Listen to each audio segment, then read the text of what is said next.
When I walked into the glass conference room that morning, the air felt heavier than usual. It was the kind of heaviness that pressed behind your eyes before a storm, the kind that whispered you were about to lose something you could never get back. The city outside was still half asleep, but inside Nexora Systems, everything glowed too bright: polished floors, mirrored walls, the sterile scent of coffee no one really liked but kept drinking anyway. 3 people were already waiting for me. Adrian Cole, the CEO, sitting in the center like a judge about to deliver a sentence; Selena Voss from HR, sharp smile and tablet in hand; and a young legal advisor I didn't recognize, probably there to witness my fall. "Morning," I said. My voice sounded calm, almost detached. "Morning, Kendra," Adrian replied, but his tone had that professional politeness that meant nothing good was coming. Selena gestured toward the chair opposite them. "Please have a seat." Her voice was coated with the kind of sweetness people use before cutting you open. I sat down. The table between us was spotless. Only a folder, a single pen, and a small black recording device sat in the middle. I had seen this setup before, too many times when I worked in compliance. A formal termination required documentation. Adrian leaned forward. "You know how much we value your contributions, Kendra. You've been here, 7 years now?" 8, I corrected softly. 8, he repeated, nodding as if that somehow made it more respectful. "And during that time, you've helped build a strong compliance division. You've done excellent work." I waited. Compliments always came before the knife. Selena tapped her tablet. "Unfortunately, due to restructuring, we've decided to consolidate several leadership positions. The compliance division will be merged into legal oversight. Your position will be eliminated," I finished for her. A silence rippled through the room. The young lawyer looked down at his papers, pretending to read. Selena smiled that thin, polite smile. "I know this must come as a shock, but it's purely a business decision. Nothing personal." Nothing personal, the phrase that corporate people used when they were about to destroy your life. I folded my hands on the table. "When does my replacement start?" Selena blinked. "Excuse me," Adrian straightened, a flicker of surprise crossing his face. "There is no replacement. This role is being removed entirely." "Really?" I tilted my head slightly. "Because I heard your nephew, Evan Cole, starts next Monday. He just finished his MBA, didn't he? Congratulations to the family."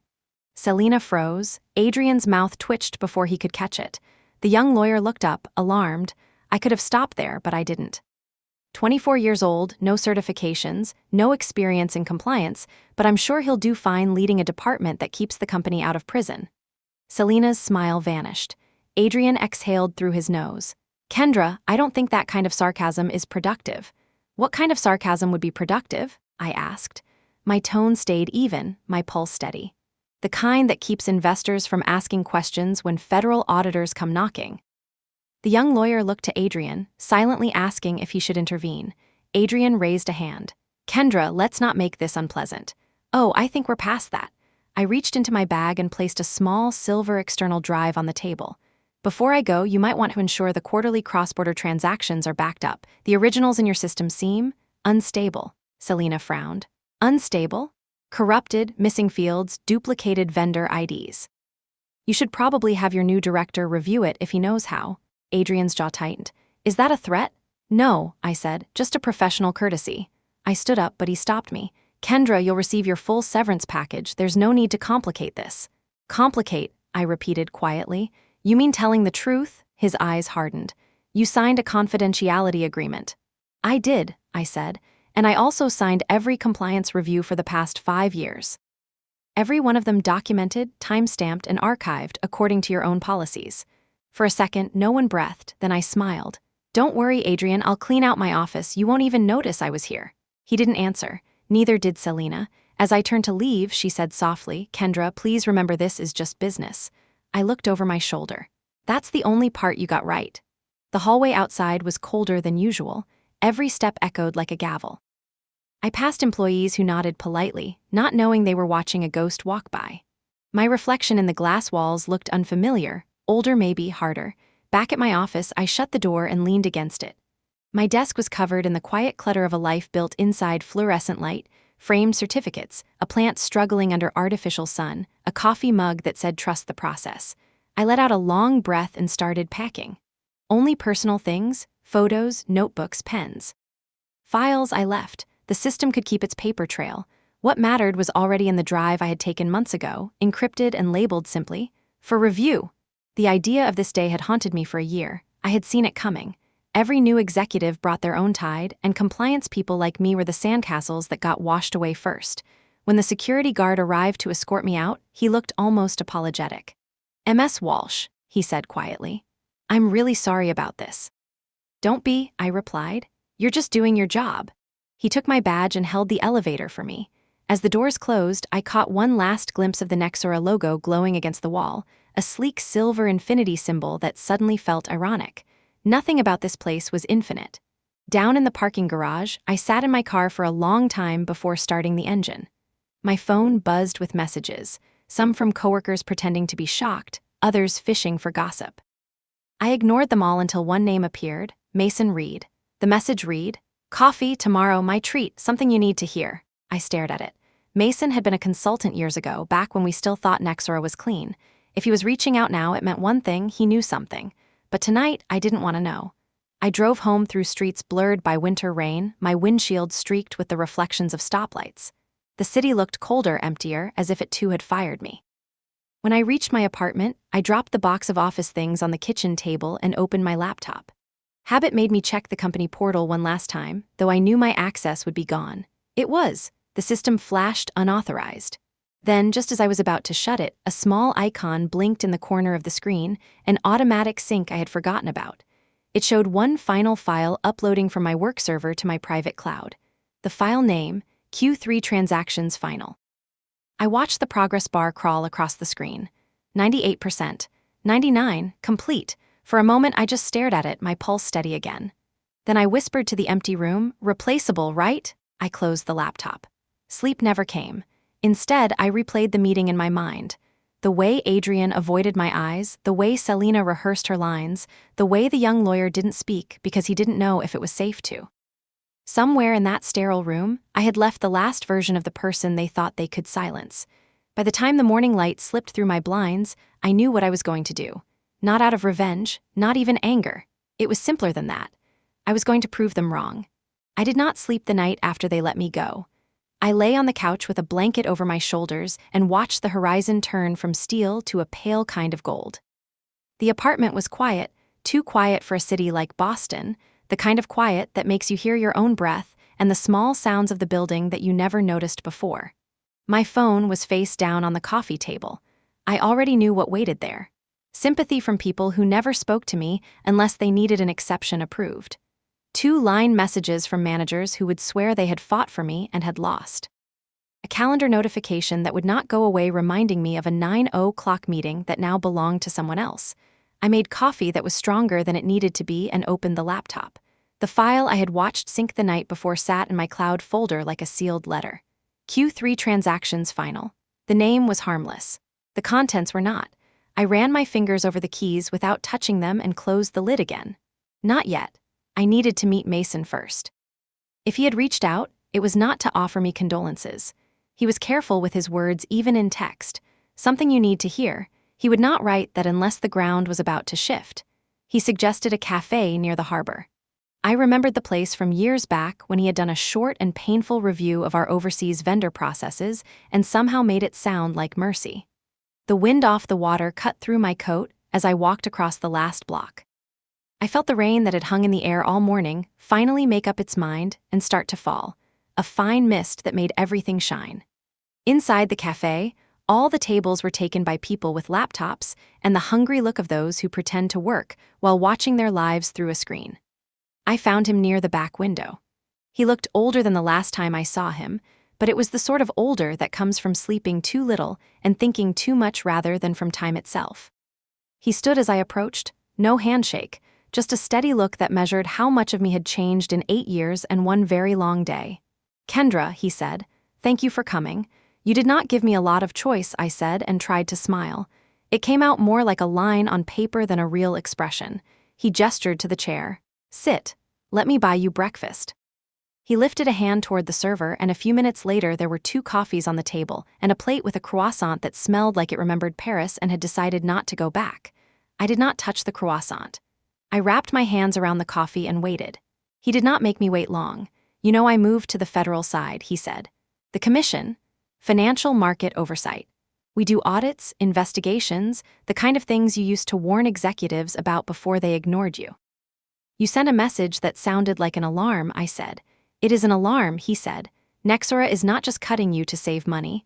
They are about to run money through the gaps you kept closed. They opened those gaps on purpose. They are ready to move, and they think you are not in the way anymore.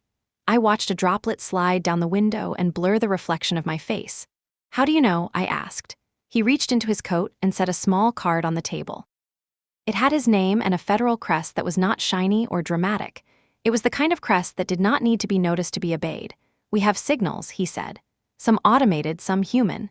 Nexora lit up several indicators in the last month. New vendors with no history, repeated payments just below thresholds, board approvals pushed through in after-hours sessions. Then yesterday, the system flagged something else. They revoked your access. They reissued several keys. And they turned off a monitoring module that was written to be annoying and hard to disable. That module had your signature in the commit notes. They finally found where I hid it, I said. He smiled for a second. I always believed your reputation was not just a rumor, he said. Quiet, persistent, careful. It is a rare combination. What is rarer is that you lasted as long as you did. You are not supposed to survive 8 years when you spend them telling the truth. We sat without speaking for a minute. I could feel the room shifting as people left and others arrived. The noise went up then down like a tide. I thought about the afternoon sun that used to land on my office wall and that now would touch a different face. What do you want from me? I asked. He shook his head. I am not here to take. I am here to offer. We are building a small unit inside the commission. Think of it as a bridge between compliance and criminal enforcement. We need people who understand not just the rules but the ways people step around them. I want you to join us. You want me to go back into the same world that just burned me, I said. It is not the same world if you carry a badge, he replied. He did not pull a badge out. He did not need to. The card on the table did all the talking it had to. I thought about the file in my cloud, about the drive in my bag, about the way my heart had gone flat when Selena said eliminated. I took a breath and noticed my hands had stopped shaking. If I say yes, I asked, what do you expect me to do first? He leaned back and looked at me carefully, as if testing whether the floor could hold my weight before asking me to step. Nothing for a few weeks, he said. There is training and clearance and the slow wheels that make sure we do not mess up what we are trying to protect. After that, we will give you a desk, a login, and a list of companies that do not want to be on a list. You can add names, you can remove them. Your work will trigger requests and interviews and audits. When you say we need to look, we will look. And Nexora, I asked, do I say we need to look at them? He took a breath. His eyes did not move. We will look where the evidence tells us to look, he said. If Nexora is clean, you will find nothing and you will walk away. If they are not, the machine will start to turn and it will not stop until it reaches the end. I could hear the sea beyond the window. It made a soft sound against the pier, a kind of repetition that felt like a lesson. I thought about Adrian saying the decision was not personal, and I thought about the way his eyes hardened when I placed the drive on the table. I did not believe in revenge, but I believed in gravity. Things fall the way they are built to fall. I will join, I said. His shoulders loosened like a man who had been holding a weight for a long time. Good, he said. Thank you. One more thing, Kendra, be careful who you trust. There are people who will pretend to be on your side because it looks good to be near you. There are others who will push you forward because it keeps you in their line of sight. He paused. And there are a few who will stand next to you because they know the cost and still pay it. Find those. Avoid the rest. The server brought more coffee. I cut the croissant in two and finally took a bite. Butter and heat and something that reminded me that food tastes different when you have made a decision. He slid a folder across the table. It was thin. Inside were forms for background checks, a list of documents I would need to provide, and a schedule with 3 training blocks marked in red. There was a note in his handwriting at the bottom of the first page. Take 1 week for yourself. Clear your head. Put your files in order. Then call me. I walked back outside with the folder under my coat. The rain had stopped, but the wind had grown bold. The harbor cranes looked like patient animals waiting for something taller than ships to arrive. I stood for a minute and let the cold color my face. I texted him a single word. Yes, the week he asked me to take did not feel like rest. It felt like breaking and rearranging and a slow return of pulse. I made lists. I cleaned the apartment like I was moving out even though I was not. I opened the file Q3 transactions final and read it line by line, and then I read it again. There are ways to hide money that are lazy, and there are ways that are elegant. Nexora had moved from lazy to elegant. The vendors were clean on the surface, with websites and logos and phone numbers that were not turned off at night. The bank accounts lived in places that love company because company brings fees. The invoices were written by someone who had learned how to mimic the rhythm of real work. But there is always a seam. Here the seam appeared in timing. Payments were pushed 3 days before reports closed, and then late in the night or very early in the morning in local time. This tells you 2 things. It tells you they were nervous, and it tells you they were trying to be predictable to themselves and not predictable to anyone else. I counted the instances. I matched them against the internal meeting notes I had saved over the years and then matched those against public filings. The matches were not perfect, but they were close enough to make my skin feel warm in a way that had nothing to do with coffee. I looked out the window and saw the reflection of a woman who had thought she could absorb damage endlessly and remain whole. The reflection looked back and did not argue.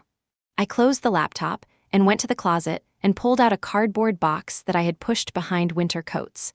Inside was the silver drive that had sat in the conference room. I connected it and entered the long password that lived in my mouth like a verse. The drive opened like a small door. When I had gathered those files, I had done it because I thought I might need to prove to someone that I had not failed. Now I saw them with a different purpose. They were not a shield anymore. They were a map. On the second day, I called Grace. She had been an analyst who understood that order was a kind of kindness. We had worked late in rooms with humming air conditioning and screens that turned our faces a color that made us look unreal. She answered on the second ring. "I heard what they did," she said. Her voice was careful, like a person walking across a floor that might creak. "I wanted to reach out yesterday, but I thought you needed space." "Space was all I had," I said. "And coffee, which is almost the same thing if you drink enough." She laughed and then stopped laughing because it felt wrong to laugh. "Do you need anything?" she asked. "Only one thing," I said. "Back up your personal files. Get them off your company machine. Do it today. Use a new cloud account that no one knows. If anyone asks, tell them you are cleaning your photos. No one argues with that." She was silent for a moment. Then she said, "Thank you. Do you think they are going to run something through the system?" "I think they already started," I said. "Stay careful, Grace. And if anyone asks about me, say you do not know how to reach me." I spent the rest of the week learning my apartment again. I walked the same streets at different hours to see who belonged where. I found a bakery that sold bread that made me forgive the city for its weather. I sat by the river at dusk and watched the light run along the water like a thin book being turned. When a thought about Nexora pushed into my head, I wrote it down, then let it go. I began to sleep for real on the 5th night. The dream that came was simple. I was back in the conference room, but the windows looked out on the ocean instead of the skyline. When I opened the drive on the table, the water outside rose like someone had pulled a rope, and the entire room floated. On the 8th day, I put on a black jacket that did not love attention and walked into a federal building with high ceilings and quiet security. The clerk at the front desk took my name and handed me a visitor badge. Then a woman with a calm voice led me through 2 sets of glass doors and into a hallway lined with framed photographs of cases the commission had brought to conclusion. They were not flashy. No one smiled. They were pictures of paper and hands and sometimes boxes on carts. Work that looks boring until you count what it saves. Training did not feel like school. It felt like returning to a language I had spoken for a long time and then forgot what it sounded like when someone else spoke it back to me. We covered statutes and procedures, the steps you take before you ask for anything, the thresholds that matter, the ones that make defense lawyers sit up straighter. We went through digital forensics with an analyst who talked to servers like they were old friends who needed coaxing to reveal what they had seen. We learned interview technique from a woman who had spent 15 years in rooms without windows and never raised her voice once. The room listened, as if the ceiling could be taught to hold its breath. In one exercise, they gave us a packet of anonymized transactions and told us to circle what felt wrong without explaining why. It was like asking a musician which notes came from a different room. Your finger knows before your mind explains. I circled the payments that leaned just under public reporting marks and the ones that landed in the days just before timetable close. When the instructor asked how I knew, I did not talk about Nexora. I said it was the regularity that made it irregular. Criminals who are careful try too hard to be consistent when real business is messy and a little ugly. The class laughed. The instructor did not. She was watching my face. On the 3rd afternoon, Mason appeared in the doorway and nodded at me. We found an empty conference room with a table that had scratches in it and a wall that did not meet the ceiling cleanly. I had never loved a room more. "How are you?" he asked. "Better," I said. "Tired, but it is the good version of tired." He sat, folded his hands, unfolded them. "I need to ask you something directly," he said. "Not because I doubt you, but because I must be able to answer for you. Do you have any material that you took from Nexora that you were not supposed to have?" I looked at him and saw the question for what it was. It was not a trap. It was a door that needed to be opened and then locked from the inside. "I have copies of documents that I created during my time there," I said. "I have notes I wrote to myself. I have public filings I downloaded and marked up. I do not have anything that was not mine to see when I still work there. I have nothing that was obtained after they cut my access." He held my gaze for 3 beats, then nodded once. "Thank you." That was the right answer. If anyone ever asks, say it the same way again. The week stretched into 2 and then into 3. The city changed clothes and the cold learned to reach the bones under your coat. I took the exams they gave us and passed them with scores that felt like a reminder that the person I had been had not left.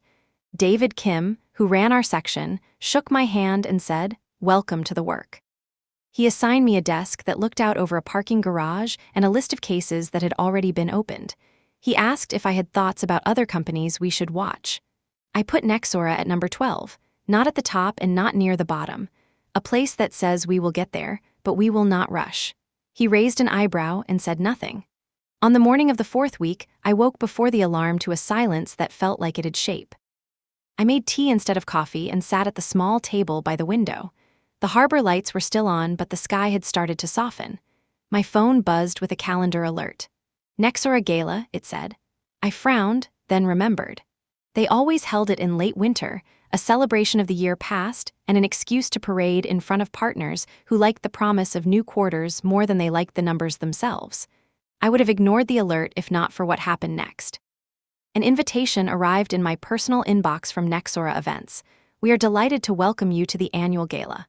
The message was dressed in gold and white and carried my name spelled correctly, which is rare for a company that once sent me a trophy with an extra letter in it. I sat back and let the absurdity sit with me. Somewhere in their systems, no one had removed my name, or someone had decided to keep it. I forwarded the invitation to my supervisor and added a sentence. "I am not investigating Nexora. This arrived at my personal address. Is it appropriate to attend as a private citizen?" He replied 3 minutes later, "You are not barred from attending. Do not use your role, do not ask questions. Observe only." Then he added a second line, "If you go, do not go alone." I did not want to admit that I understood the second line. I called Grace. She hesitated for a second, then said yes, of course, and I could hear in her voice the relief of someone who wanted a reason to leave her apartment and also the fear of what we might see. We met outside the hotel as guests were streaming in. The air was cold enough to make every breath visible. Grace looked beautiful in a dress that covered her arms and a coat that was heavier than it looked. She took my hand for a second and squeezed it. "Ready?" she asked. "As ready as I will ever be," I said. Inside the ballroom, everything shone. Chandeliers tried to teach the room how to be extravagant. The stage was set with a screen that looped videos of offices with clean desks and smiling people, offices that do not exist in the real world. Waiters moved like quiet punctuation marks. A quartet pretended the sound system did not exist and played as if all nights could be good if you just listened correctly. We did not move to the front tables.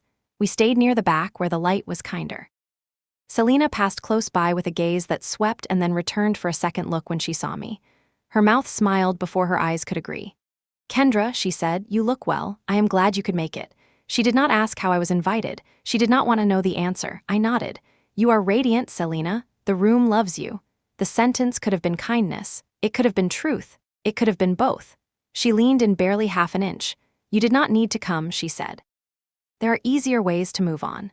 I looked at the screen, which at that moment was showing a graph that rose like a kite. The caption said innovation. I said, "Sometimes moving on requires knowing what you are leaving." She watched me for a second that felt like a page turning, then she moved away. Adrian came on stage later than scheduled. He loved a late entrance. He talked about growth and courage and the need to cut inefficiencies to be nimble in a changing market. He did not say my name. He did not have to. When he said restructuring, people at the far tables glanced around as if expecting to see a ghost walk past with a plate in her hand. I finished my water and put the glass down. Grace looked at me. She whispered, "Are you all right?" "I am good," I said. And it was true in a strange new way. I was not there for them. I was there for the record that lived inside me now. I was there to measure the way my breath did not quicken when Adrian described a future that did not include me. I was there to confirm that I could stand in a room that had been my world and remain myself. After the speech, the room loosened. People laughed louder. Deals that would never be written were promised with eyes and hands. I watched Adrian leave the stage and walk to a circle of board members. One of them leaned in to speak. Another kept scanning the room like a man who has lost something he never owned. I had the strange sense they felt the temperature change when I walked in, even if they did not see me. It was not pride. It was a kind of relief that I did not have to pretend I was invisible. We left early. Grace had a ride waiting and I walked.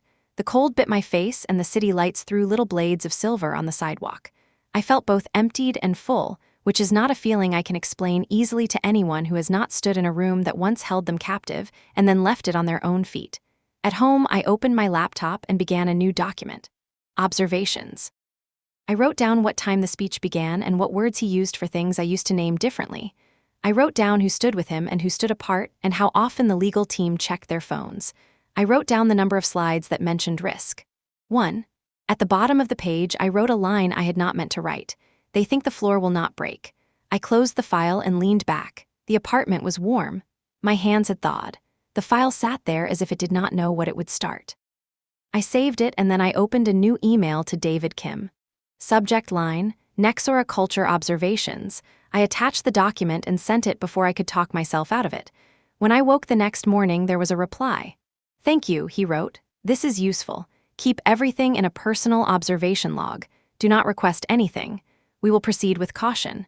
I made tea again and watched the steam drift like a small flag.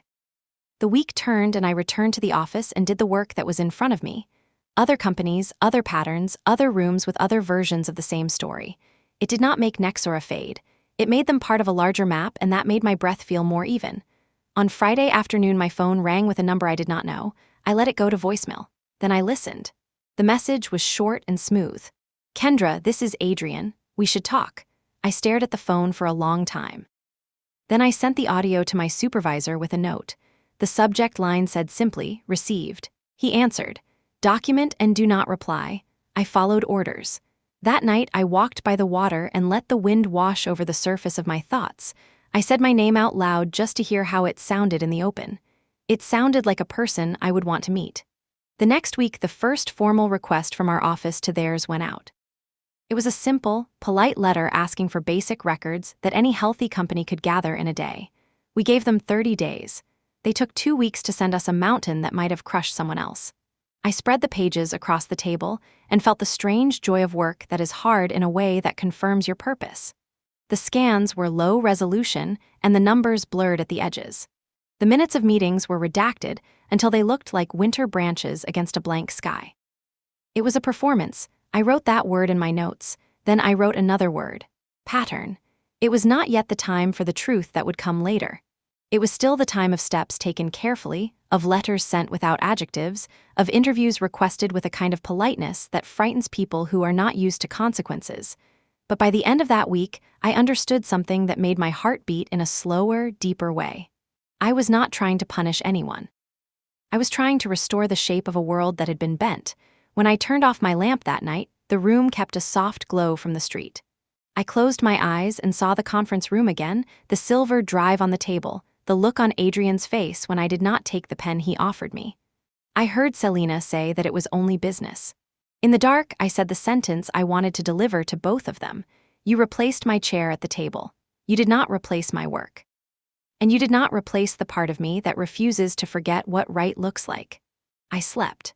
For the first time since the morning they told me to sit down, I slept like the body that belongs to me had finally forgiven the building I left.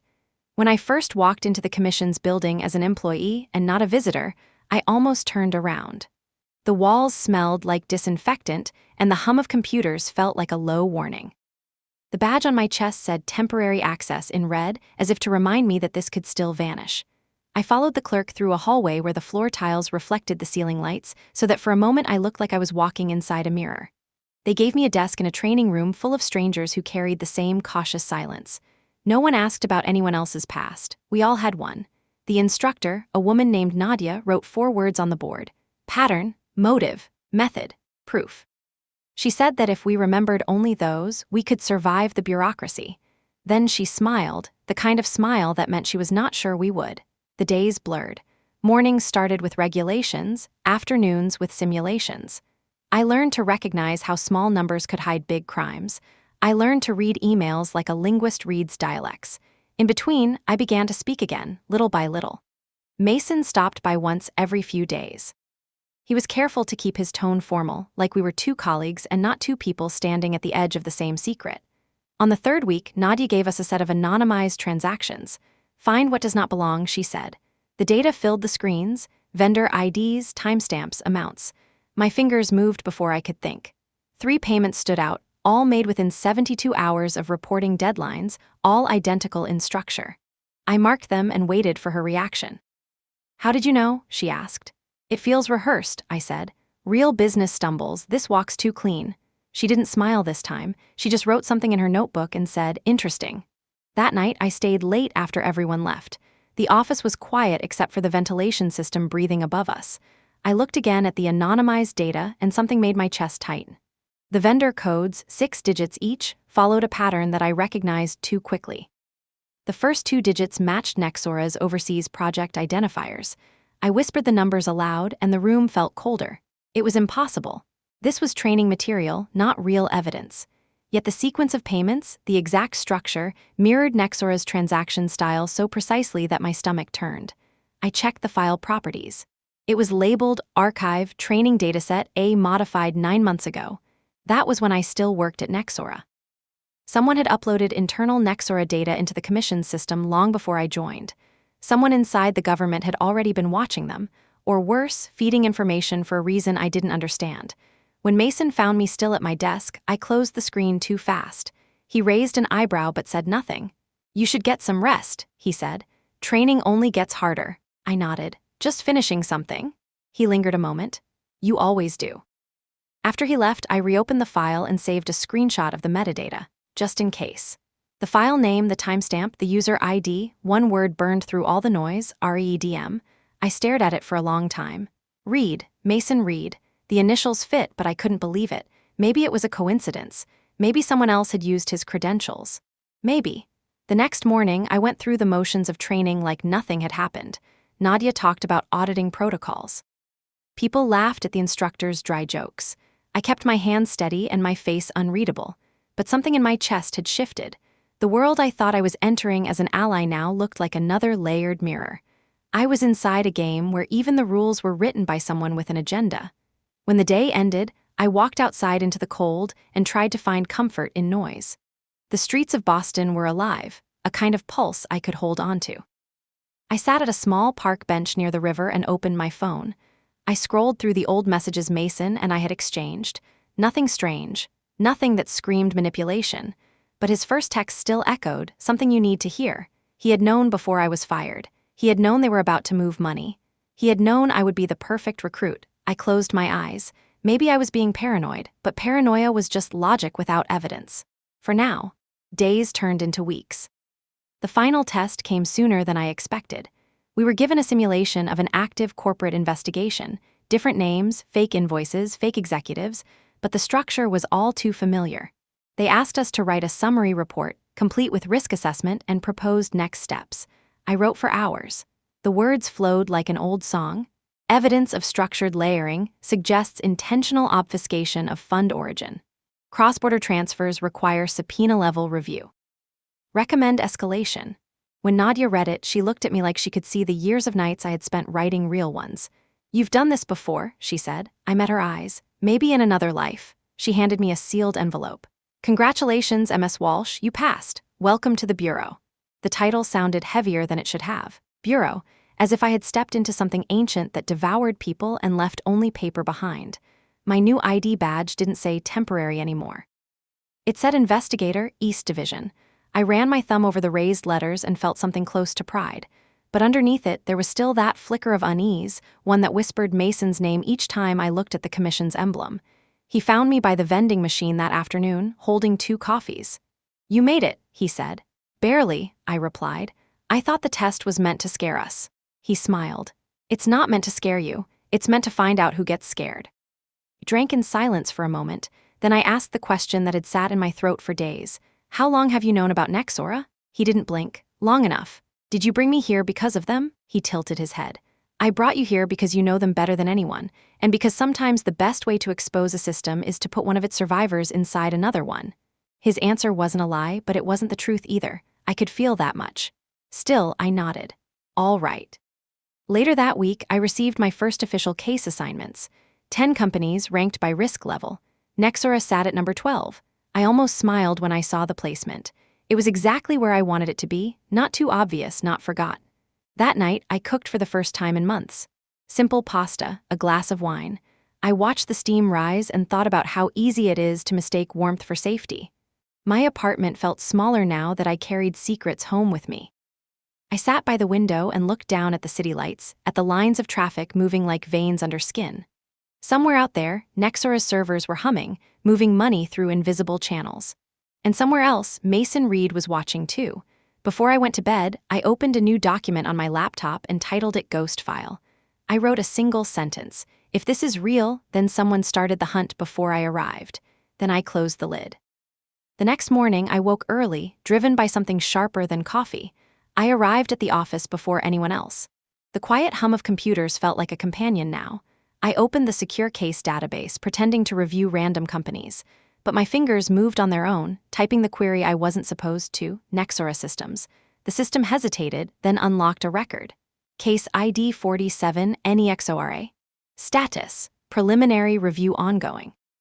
Assigned to read my breath caught. Mason's name again. I scrolled down, expecting redactions. There were none. The summary field contained one line of text. It read, Potential internal whistleblower recruitment underway, subject K. Walsh. For a moment, the words didn't make sense. Recruitment. Subject. It wasn't written like an investigation. It was written like an experiment. I leaned back, every sound in the room amplified. The click of the heating system.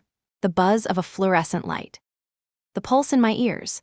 I closed the file fast, cleared the search, and stared at my reflection in the dark screen. The person staring back looked calm, but I could see the fracture in her eyes. I knew I couldn't confront him yet. Not without proof. Not without understanding what game he was playing. When the others began to arrive, I acted like nothing had happened. Mason stopped by my desk to hand me a folder. Welcome to the real work, he said. Your first week as an investigator. I took the folder with steady hands. What's the case? He smiled. Start with Nexora. Let's see what you find. His tone was almost friendly. Almost. That night I walked home under a sky thick with fog. The city lights blurred, the same way truths blur when you get too close. Somewhere between the sound of my footsteps and the hum of distant traffic, I realized something that felt both terrifying and inevitable. I wasn't just investigating Nexora. I was part of someone else's investigation. And whoever started it had chosen me for a reason I still couldn't see. I did not plan to go to the gala. I told myself I was done with that world, that the glittering halls and hollow laughter were just ghosts of another life. But curiosity has its own gravity. When the invitation appeared in my personal inbox, I stared at it for a long time. The logo, the gold font, the words, "We are honored to invite you," all printed like a dare. No one from Nexora would send that to me by mistake. Which meant someone wanted me there. The file on my desk still glowed with Mason's name. Case 47 NEXORA.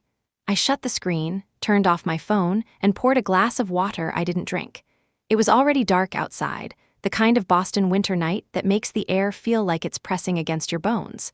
I told myself I was going only to observe, only to listen. The kind of lie that sounds reasonable enough to believe. The event took place at the Harbor Light Hotel, the same place Nexora used for every major celebration. I still remembered the taste of the champagne they served when we closed our first 100 million contract.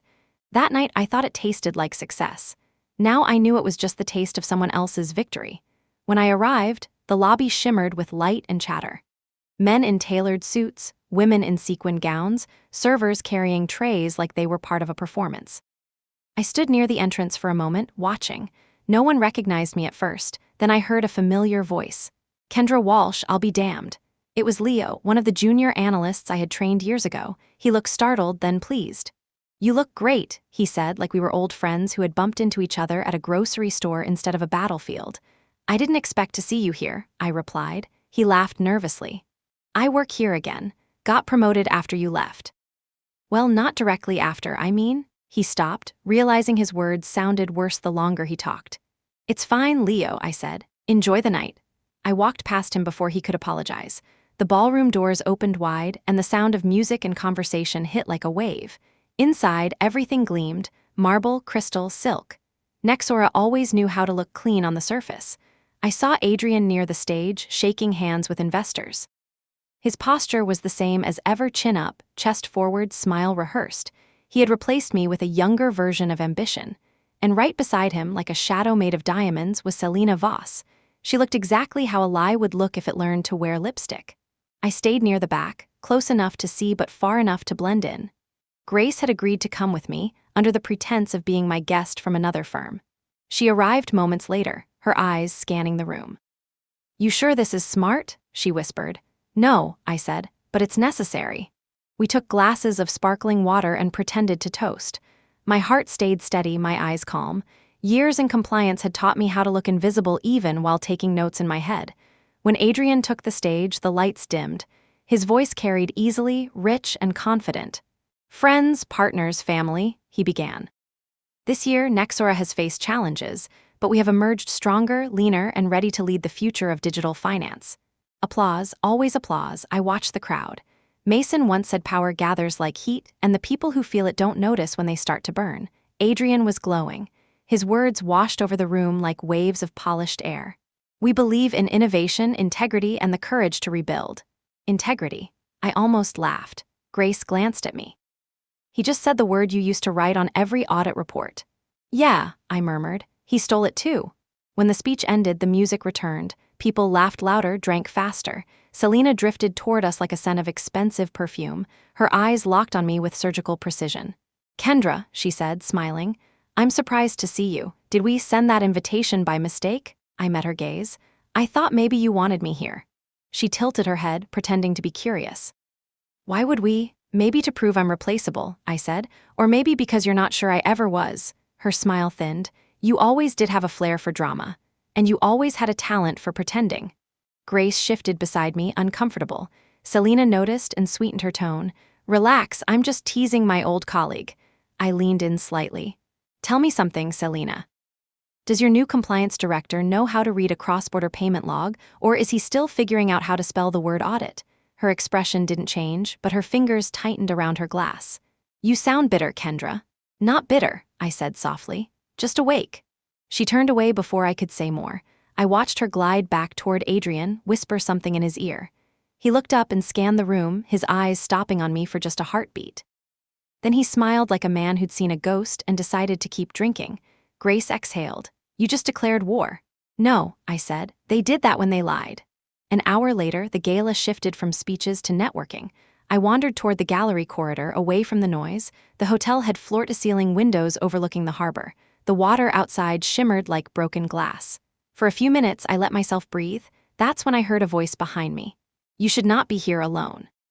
I turned. It was Mason. He looked different in a tuxedo, too comfortable, too at home. "I didn't know you were invited," I said. "Official oversight," he said casually. "The Bureau likes to observe its subjects in their natural environment." "Subjects," I repeated. "That's an interesting word." He gave me that calm, unreadable look again. "Relax, you're not on their radar." I studied him. "Whose radar am I on then?" He smiled faintly. "That depends on what you plan to do with what you know." The room seemed to shrink around us. "You used Nexora data for training," I said quietly.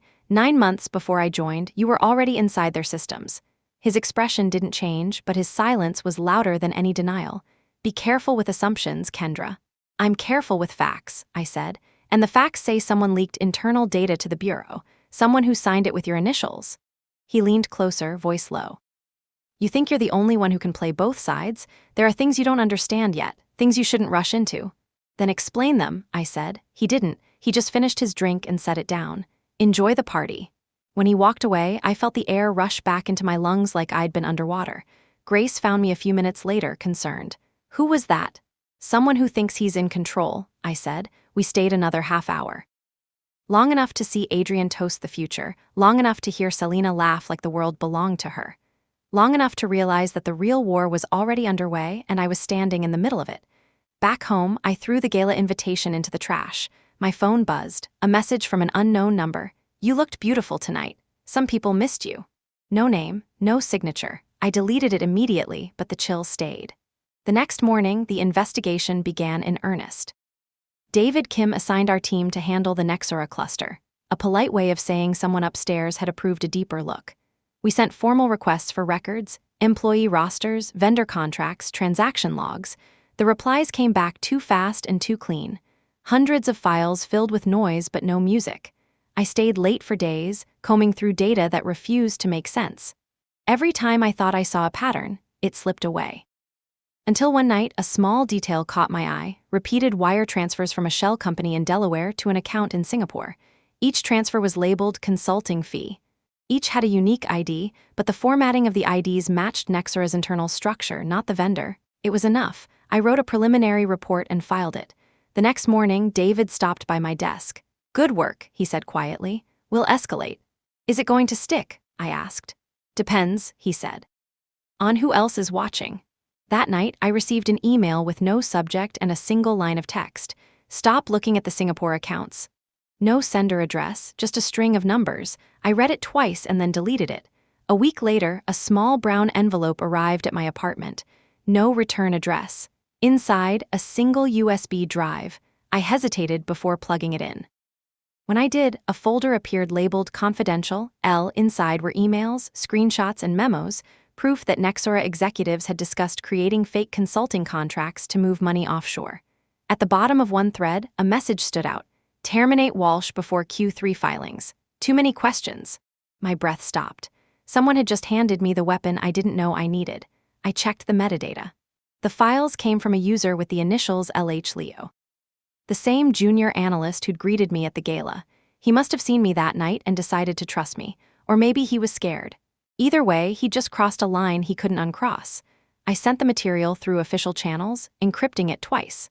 Then I sat back and stared at the skyline beyond my window. Nexora's headquarters glowed faintly in the distance, like a star pretending not to burn. I whispered to the glass, "You should have left me alone." The morning the first formal request went out, the sky over the harbor looked like brushed steel. I watched the cloud line from the office window and felt the same cold edge inside my ribs. We had drafted the letter with care. It asked for simple things that no healthy company would fear: vendor rosters, board minutes, payment logs in a digital format with searchable text, a copy of internal policies that were supposed to exist even if no one respected them. We sent it at 9 with a tone that was polite to the point of boredom. That is the tone that terrifies people who have something to hide. I kept my notes open and my calendar clean.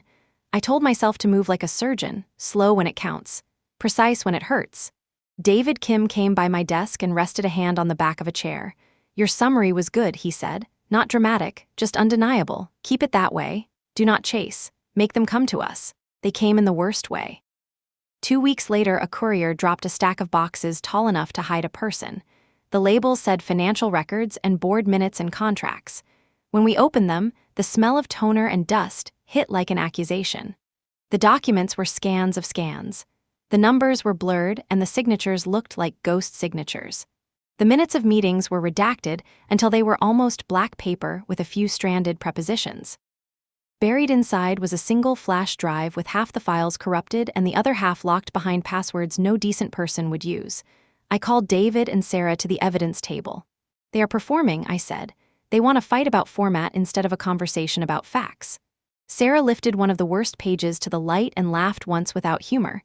"If you want to bury a truth, drown it in garbage." David nodded. "Reject the entire set. Ask for native files. Ask for text that a real machine can read. Add obstruction note to the log." I wrote the rejection letter with a voice that could have narrated the weather. It is not anger that moves these things. It is gravity and repetition and the refusal to blink. The days took on a rhythm. Mornings with coffee and letters that sounded kind and were not. Afternoons with interviews that began softly and ended with silence. We asked to speak with clerks and coordinators and anyone else who did the real work.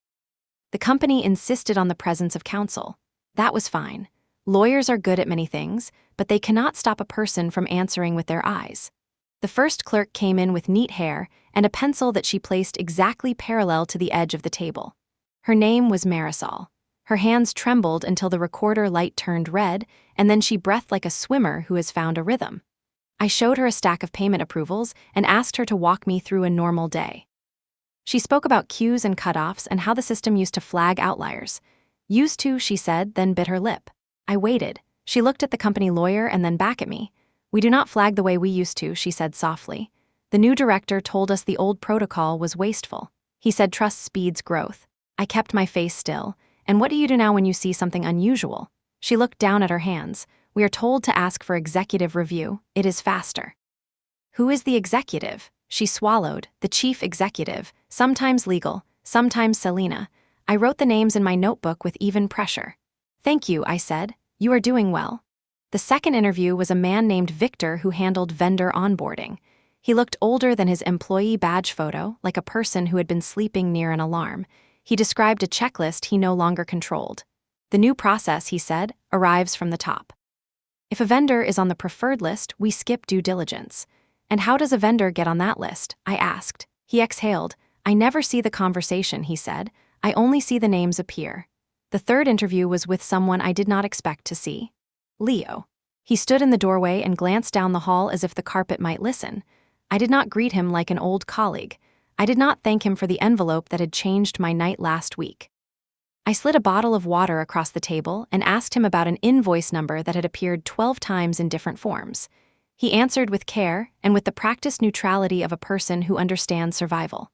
When he stood to leave, he paused. His voice was barely above a whisper.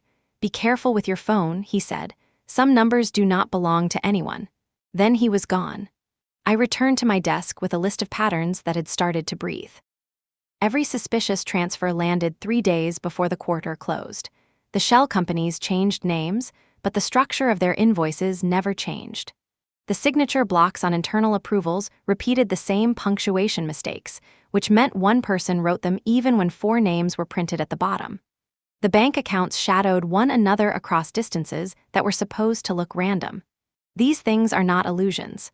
They are fingerprints left by hubris. That evening, I pulled the first batch of board minutes from the box and read them like a historian reads a fragment. The redactions made them look like ruins. Even so, you can hear the voice of a room through what it tries to conceal. I traced the surviving words with a pen. The board approved restructuring. The board commended the efficiency of new leadership. The board praised the reduction of bureaucratic drag. I closed my eyes and could hear Adrian saying leaner, leaner, leaner. In compliance, lean is a word you should never want to hear. A week into the interviews, we scheduled a day on site. The company gave us a basement conference room and a printer that had been tired since the last recession. The elevator down hummed like a warning. We carried a rolling case of drives and a checklist of data imaging steps. James handled the clone process, gentle with the servers the way a good doctor is gentle with a patient who does not want to be touched. I stood at the whiteboard and wrote the subjects we needed to cover. Payments, vendor creation, cross-border flow, internal approvals. Then I wrote one more word and boxed it twice. Timing. Halfway through the afternoon, the Wi-Fi slowed to a crawl. Sarah looked up from her laptop. They are trying to starve the connection, she said. James did not look away from the progress bar. Note the time, he said. If they claim a spontaneous outage, we will offer them a copy of their own uptime logs. When Adrian appeared in the doorway at 5:30, he wore his smile like a mask that had been used too often. Ms. Walsh, he said, it is strange to see you in this room again. I kept my eyes on the whiteboard while I answered. Strange things happen, I said. He walked closer and stopped at the edge of the table. I would like to avoid misunderstandings, he said. If there is anything you need, let us know directly. No one here wants a fight. I turned to him. Healthy companies welcome light, I said. Sick ones prefer fog. He smiled without teeth. You always did enjoy the metaphor. He left. The air eased by an inch. James leaned back and whispered, he is worried. Sarah nodded. He should be. The next morning, we received a letter from the chief legal officer. It objected to our presence on site. It objected to the scope of our request.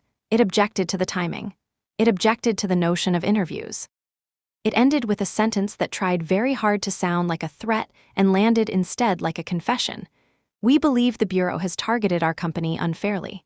The only reason to write that sentence is fear. I drafted the reply. We have targeted no one. We follow evidence. Provide native files by close of business Friday. Provide a working list of all accounts used for vendor payments during the last 4 quarters. Provide a copy of the policy changes enacted after removal of the internal audit function. The letter did not raise its voice. It did not need to. That night, a text message arrived from no number. Stop the request or you will lose someone you care about. I stared at the screen until the letters blurred. Fear wants to make you small. It wants you to fold into the size of an apology. I took a screenshot, attached it to an internal incident report, and locked my phone in a drawer. My hands shook for a long time after. I let them. The shaking belongs to the body. The work belongs to the will. By Thursday afternoon, something shifted. An email arrived from an internal counsel named Harper. Her tone was different. Earlier, she had sent letters that sounded like stage directions. Now she asked a real question. Will a preliminary set of native files satisfy your format request while we gather the rest? I wrote back at once. Yes, send what you have. Send it with checksum values. Send the data dictionary that explains your field names. Sometimes the first real concession is not the data itself. It is the recognition that you must speak in the language of evidence. At 7 that night, a secure link landed in our inbox. We opened it in the evidence room under controlled conditions. The files were not complete, but they were finally alive. We could search them. We could trace them. We could see where the skeleton of the company had been cut to fit a suit. Sarah found something first. She leaned in toward her monitor and tapped the screen lightly. Look where the vendor creation dates line up, she said. Each cluster starts 2 weeks after a board meeting. Each cluster uses the same internal requester code. I zoomed in. The requester code resolved into a name. S. Voss. My chest went still. The screen reflected in the glass like a second world. Do not say anything yet, I told myself. Do not make this about revenge. Make it about the trail. In the middle of this, Grace sent a short message from her personal email. Can I talk to you? I had not heard from her in a week, and the lack of contact had been a good sign. She had a talent for making me feel less alone even when we were trying to remember how to be invisible in each other's lives. I replied with a time and a place that did not belong to anyone. A small table by a window in a bookstore cafe where the noise was enough to make our sentences harmless to strangers. We sat with teacups between us like white anchors. She looked tired in the way people look when nights have been too loud. I recorded every change in her expression without trying to do it. The habit never leaves. She reached into her coat and placed a small flash drive on the table, then pulled her hand back as if she had touched a hot pan. I copied my notes to this, she said. I think the new director approved payments to a consulting group with no deliverables. The file names are identical except for the date. They did not even bother to change the capitalization. There are 35 of them. You could have kept this for yourself, I said. She shook her head.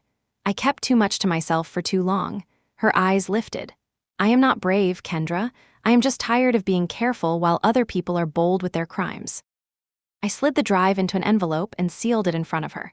You just did something brave, I said. Brave is not the same as loud. We parted quickly and without the small rituals that make parting sweet.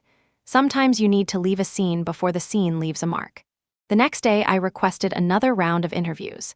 I asked for the people who had to open the doors, the executive assistant who schedules meetings, the junior legal staffer who routes unsigned minutes for signatures, the facilities manager who knows when shredders run late. The best lie is often undone by someone who is tired and honest. The assistant was crisp and efficient and spoke as if each sentence had a purchase order attached. She told me the board met more often than usual. She told me the new director often sat in on sessions that never used to include compliance. She told me that after the meeting, she was asked to block out time in the evenings the next week for leadership to handle follow-up. I wrote all of it down without looking like I thought it mattered, because it did. The legal staffer was younger than I expected and older than his voice. He tried to be careful, and then he tried to be brave, and both attempts made his hands shake. He described a signature system that used a digital stamp. He described how it could be applied after the fact if the final files were labeled as drafts. When I asked who had that access, he gave me 4 names. One of them was S. Voss. The facilities manager did not want to be in the room with us. He came because a lawyer told him to come. He sat with his shoulders high and his cap on his knee. I asked him about shredders. He said they bought a new unit 2 months ago. I asked how he knew.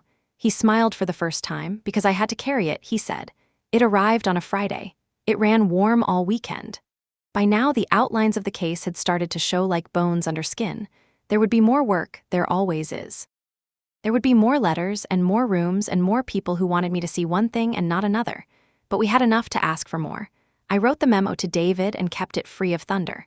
The evidence suggests deliberate structuring to avoid review. The evidence suggests a policy change designed to weaken control. The evidence suggests the existence of a set of vendors that serve only as conduits. Recommend full audit authority. Recommend on-site imaging of financial servers. Recommend preservation order for physical and digital shredders. David read it once and then again, tracing the sentences with a finger as if testing the grain of wood. He looked up and said, "I will sign this. Be ready for what comes next." I nodded. I went back to my desk and opened my personal log. I wrote a sentence that felt like a promise to myself. If they think paperwork is a pillow, I will show them it is a mirror. That night, I wanted to be a person with a simple evening. I wanted to cook rice and watch steam and read a book that was not about anything that could be stamped or signed. I tried to call my mother and hung up before the second ring. We talk about weather and recipes and not much else. It is a kind of love. I carried a glass of water to the window and leaned my forehead to the cool. Across the city, lights flickered behind office glass. Someone was working late. Someone was learning how to be lonely inside a building that did not know their name. My phone buzzed with a number I recognized too well. I did not answer. The voicemail arrived a minute later. "Kendra, it is Adrian. We do not need to make this difficult. Come talk to me. We can fix this." I forwarded the message to the case log and wrote a note. Contact initiated by subject. Character of call implied inducement to alter scope. No return contact made. The next morning, the preservation order went out. The notice requires you to retain all paper and digital records. The notice requires you to suspend routine destruction. The notice requires you to confirm receipt. The notice requires many things that good companies do as a matter of course and bad companies fear, like winter. An hour later, Grace texted 3 words, "They are shredding again." I grabbed my coat. James grabbed his kit. Sarah grabbed the letter that had teeth. We drove faster than the morning traffic wanted us to. In the lobby, the security guard recognized me and decided to be helpful. Upstairs, the legal team waited with faces that had learned how to carry anger without letting it spill. I handed the order to the chief legal officer and felt his pulse in the way he held the paper. It was fast. "You are overreaching," he said. "We are documenting," I said. We walked with the facility's manager to the room with the new shredder. It was still warm. There were bags beside it that looked like they belonged to a different world. We did not open them without a chain of custody. We called for additional staff. We counted everything that could be counted. We numbered and sealed and signed. I looked at the clock and wrote the time down twice. When we left the building, the air felt like it had been rinsed. Sarah turned her face to the sky and exhaled. James checked his watch and smiled for the first time in days. I watched the revolving doors spin and imagined the people inside looking for a story that could save them. There are not many of those once the paper starts to speak. That evening, the secure link updated with the second batch of native files. The set included bank confirmation records they had not planned to share. The set included internal chat transcripts and a sequence of approvals that aligned too perfectly with the payments we had flagged. I could feel the case settle into its shape. It is a particular sensation. Like everything has been heavy for so long that you forgot that weight has direction. I wrote the request to escalate from preliminary review to full audit. The request did not use dramatic words. It did not need to. It used the words that unlock doors in federal buildings. The request carried attachments. The attachments carried numbers. The numbers carried what we had felt all along. Intent. I sent it. I watched the cloud line over the harbor move slowly, as if it had been tugged by a hand we could not see. My phone buzzed again. A message from a number that had no name. "Do not do this." I turned the screen over and let it rest face down. Then I turned it back. I typed a reply I did not send. "You already did." The approval came the next morning just after 8:30. David walked to my desk with the letter in his hand and a quiet in his eyes that looked like respect. "It is authorized," he said. "Bring in whoever you need. Be careful. Document everything. Expect them to break before they bend." I folded the letter and slid it into a folder with a clean tab. I drew a small square in the corner of my notebook and shaded it in. It is an old habit I cannot explain. Then I stood and told the team what we would do first. The servers, the approvals, the vendors in Delaware that all share the same mailbox with different names on the slot. The people who think office plants do not hear. The mess that hides the method. When we stepped into the elevator, I felt the familiar lift in my chest that comes when a thing you refuse to wish for finally becomes real. I rested my palm on the cold metal rail and let the feeling pass through my fingers like a current. On the street, the air smelled like snow. The city traffic drew lines around us. I thought of Selena and her flawless posture and the way her signature appeared in places where a person with her job should never sign. I thought of Adrian and the word integrity on his stage, and I wondered whether he rehearsed it in a mirror. I thought of Leo and the envelope and the way courage sometimes looks like a man in a cheap suit walking into a room alone. We crossed the lobby of our building and stepped back into our office. The room hummed. The printers warmed. The screens woke. I took my seat and pulled the request letter toward me again just to feel its weight one more time. Then I set it down and began to write the first page of the full audit plan. The first line was simple: we will follow the money. The second line was simpler: we will not stop. The news broke before sunrise. A reporter from one of the major business outlets published a short piece about a federal review into Nexora's offshore consulting structures. It did not mention names, dates, or departments, but the effect was immediate. By the time I arrived at the office, 3 calls were waiting from the company's legal team, and one from an unfamiliar number that stopped ringing as soon as I picked up. David met me by the elevator with dark circles under his eyes. "You didn't leak anything, right?" "No," I said, "but someone wanted this out there." He nodded grimly. Then they got what they wanted. Nexora's stock dropped 8% before opening bell. The air in the bureau felt electric, the way it does before a thunderstorm. Everyone moved quickly but spoke softly. Files changed hands, rooms filled and emptied in silence. It was the sound of professionals realizing that the paper in their hands had started to catch fire. By noon, the company requested an official meeting. They wanted to clarify misunderstandings. We scheduled it for the following day, though I already knew what it really was: a plea, not a clarification. That evening, as I reviewed the Singapore records again, my phone buzzed with a number I didn't recognize. I ignored it. Then came the voicemail, a man's voice, calm, deliberate. "Kendra, it's Adrian. Let's not pretend we're enemies. We both know how these things work. Meet me, no lawyers." I replayed it twice. The tone wasn't arrogant anymore, it was scared. I didn't answer that night. I walked instead. The city was quiet, washed in pale orange from the streetlights. I passed closed cafes, locked boutiques, a bus stop plastered with a Nexora recruitment ad: "Build the future." The irony made me laugh out loud, the sound sharp against the empty street. At home, I sat by the window and watched the harbor lights blink like coded signals. My reflection in the glass looked calm, but the pulse in my neck told the truth. If Adrian wanted to meet, it meant the circle was tightening. Someone had told him about the files we'd found, or worse, about Mason. The next day, the conference room filled with the smell of coffee and tension. Adrian arrived with 2 attorneys, neither of whom spoke. He wore the same suit he'd worn at the gala, but the fabric seemed to hang heavier now. He smiled without conviction. "Kendra, I wish it were under better circumstances." "Me too," I said, sitting across from him. David stayed quiet beside me, his expression unreadable. The company's lawyers adjusted their papers. Adrian clasped his hands, a gesture rehearsed from years of boardrooms. "Look, mistakes happen. Internal controls, oversight gaps. We'll cooperate fully. But I'm sure we can resolve this quietly before it damages anyone's reputation." "Whose reputation are you worried about?" I asked. He paused. "All of ours." I opened the folder in front of me and slid a printed spreadsheet across the table. "Then maybe start by explaining why your compliance director approved 35 consulting payments to an entity that doesn't exist." His eyes flicked over the paper. "These are vendor accounts. They might have merged." "With air," I said. David cleared his throat. "Mr. Cole, the Bureau will be conducting a full forensic review. Cooperation now will matter later." Adrian leaned forward. "Kendra, please, I'm not your enemy. We built this company together." "You built it," I said. "I just kept it from falling apart." He exhaled slowly, then lowered his voice.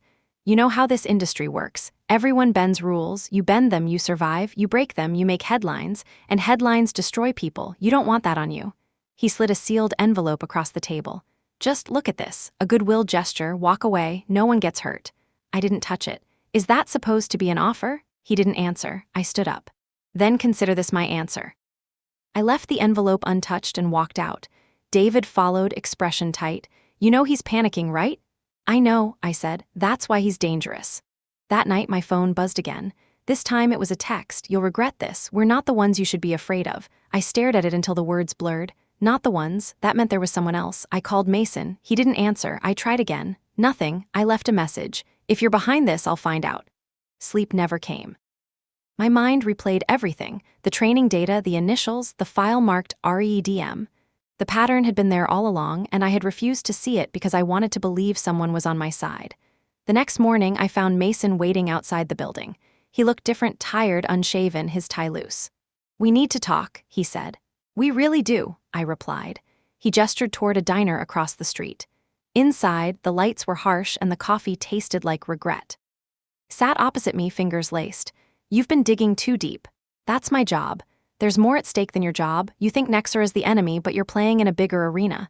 The Bureau has people, funders, who want outcomes, not justice. I'm trying to protect you." I laughed softly. "By lying to me?" He didn't deny it. "By managing the damage." "Mason," I said quietly, "did you leak Nexora's data before I joined?" He looked at me, and I saw the hesitation before the answer. "Yes." The word hit harder than I expected. "Why?" I asked. "Because someone had to. Nexora was corrupt. We needed leverage. The Bureau didn't have jurisdiction until someone pushed the door open.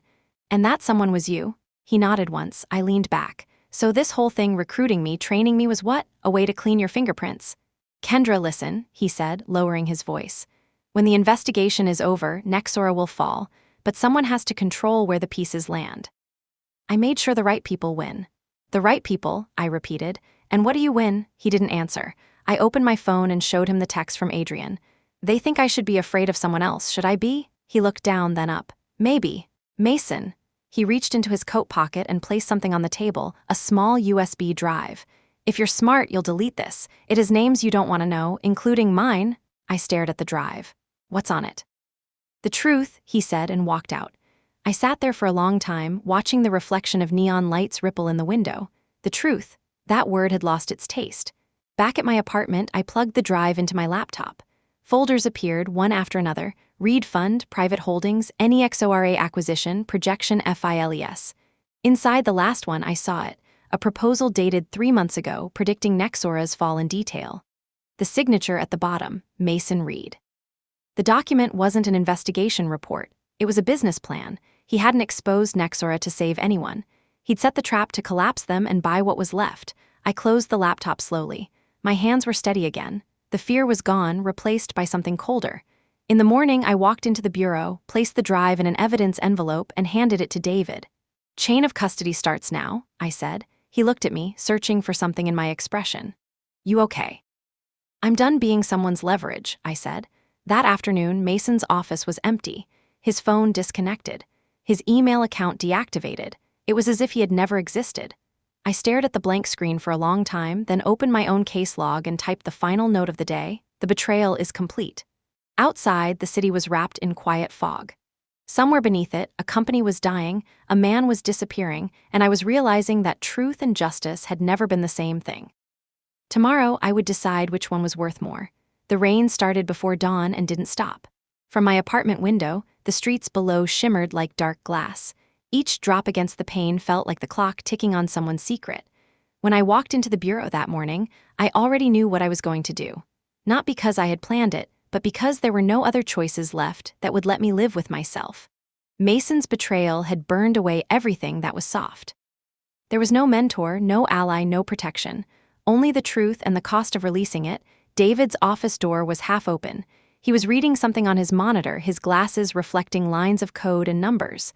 When he saw me, he looked up with the kind of expression that belongs to someone who has already guessed. "You have something," he said quietly. "Yes," I replied. "Something big enough to end this."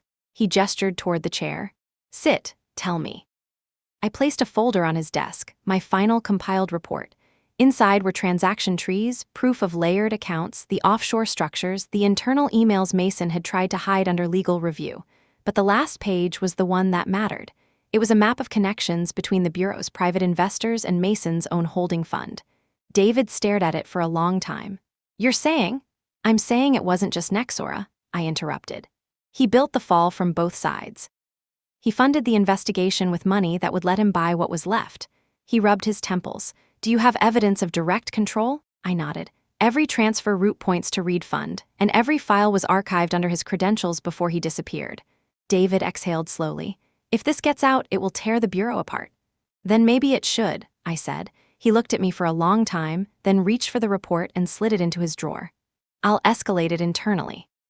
No, I said, you won't. His eyes narrowed. What do you mean? I can't trust anyone in that chain, you know that. Kendra, you're talking about leaking classified data.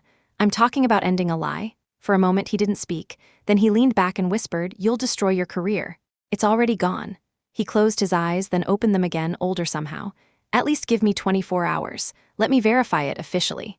You have 12, I said and walked out. That night I went home to silence. No music, no phone calls, just the rain and the sound of my own breathing. I brewed coffee that I didn't drink.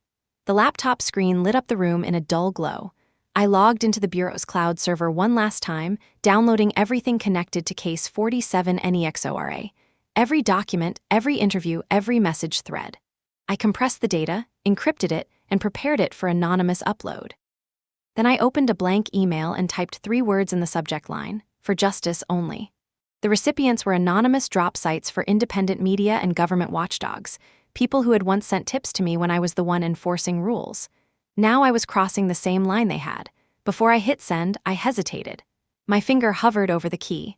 I thought of my father, who used to say that truth is like salt, you need it, but too much will burn the earth. Maybe he was right. But lies had already burned enough. I pressed send. The files left my screen like breath on cold glass.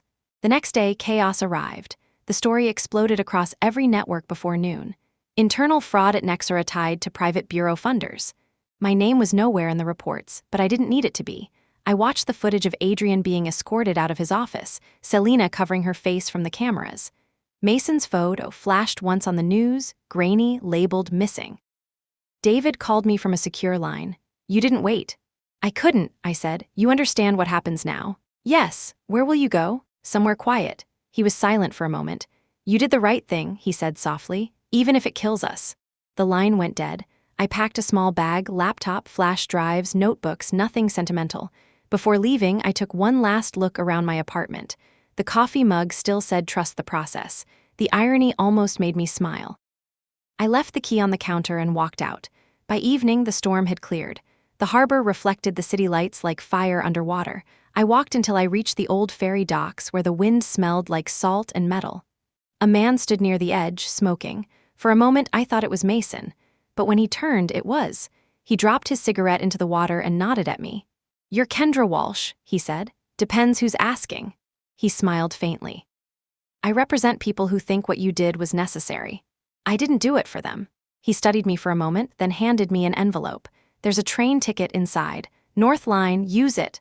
Why? Because there are still people who would rather you disappear than testify. He walked away before I could answer. I stood there for a long time, the envelope cold in my hand. Somewhere behind me, sirens wailed faintly through the city. When I finally looked inside, I found not just a ticket, but a note written in small, deliberate letters. You were never replaceable. Stay alive. No signature, no name. I folded the paper, slipped it into my coat, and began walking toward the station. The train was nearly empty. I sat by the window and watched the city fade into distance, the lights shrinking until they became just another constellation.